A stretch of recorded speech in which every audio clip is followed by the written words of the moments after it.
Sermon number 49. Allah's greatness and sublimity. In the name of Allah, the Beneficent, the Merciful.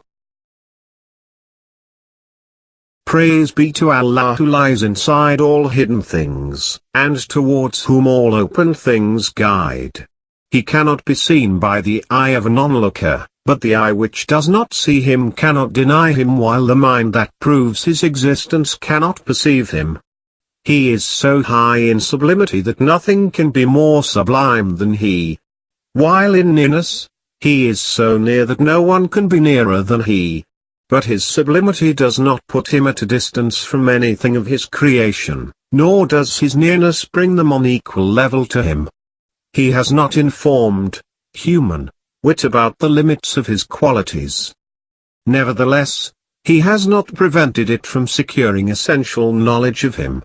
So he is such that all signs of existence stand witness for him, till the denying mind also believes in him. Allah is sublime beyond what is described by those who liken him to things or those who deny him.